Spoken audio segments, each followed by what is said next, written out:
Let's restore this white boat vinyl. I'm Lysandra with Rub and Restore. I'm gonna show you how. So you wanna be thorough in your cleaning. I'm gonna spray this with some of our Flight.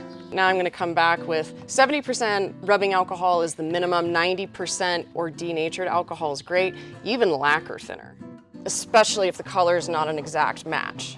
Special note about mold and mildew, you need to kill the fungus to prevent it from growing through a new finish. The way to do that, soak it in alcohol. Denatured alcohol is great, the more potent it is, the better. Kill the fungus. You may not remove its appearance, but a new finish will conceal it.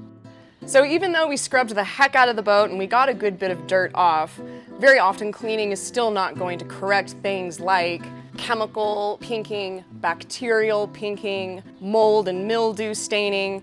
When these cushions were reupholstered, there's adhesive, I guess on the foam, that has bled through the backside of the vinyl up to the surface.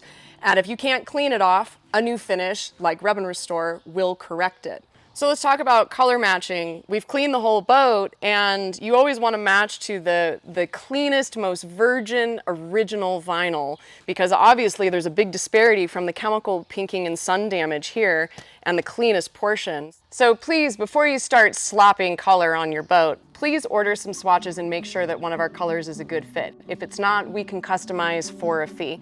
So here I've got marine white and bright white, and you can see that the bright white is too stark, the marine white is a better match. Blues, reds, greens, yellows often need customization because they're bright primary, secondary colors. So in that case, send us a sample, we'll set you straight. Before refinishing, you do want to address any repairs like these little cracks. I'm not actually going to deal with these today, but these would be best repaired with our soft filler repair putty. Stir your color thoroughly and periodically give it a little swirl. There's a lot of heavy titanium pigment that can settle at the bottom. We send you with a stir stick for that reason. I'm going to start by cutting in these panels. So I'm going to pour some of the color off into a cup to make my life a little bit easier. So I'm using an angled brush. That really is nice for cutting in these edges. The color is going to stain this black stitching. It would be kind of a scene to come in and cut around both the gray and the black, so we're just going to change it. If you tape off a panel, what you'll find is that our colors are so thin, they're kind of the viscosity of milk, you'll find that they tend to bleed under the tape. I find it's just easier to cut it in, kind of like you do a wall in your house. And then maybe while that line is still fresh, get in there with your sponge and kind of feather that out a little bit. So I've got a bucket of water and a wet rag handy. Ooh, look at that.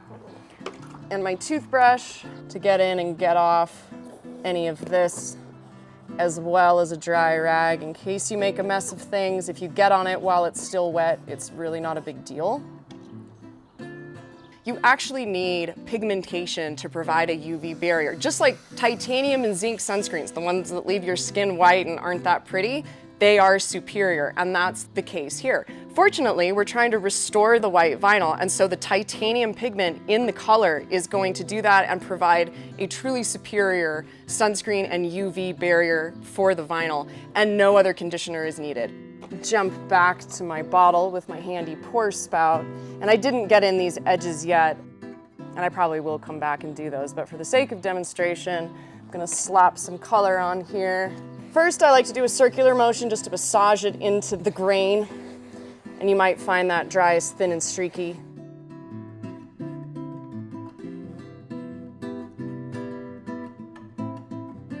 I'll streak it on really quickly just to disperse it over an area.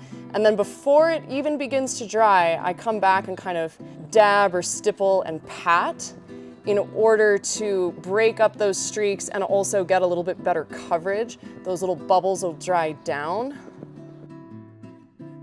Okay, it's better, but it's still a little spotty. The whites get the poorest coverage, especially when you're essentially changing from a much darker color or a noticeably different darker color to this pale shade. So this might take 3 coats, but the rest of the boat that's not as bad might only take 1 coat.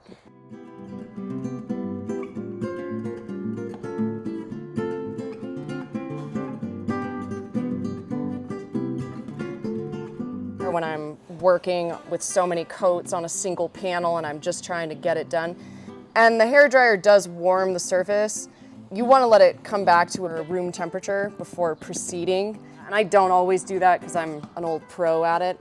This is really an issue working in direct sun. If the vinyl's hot, it's just going to be such a nightmare. Those streaks are going to dry before you can dab them out.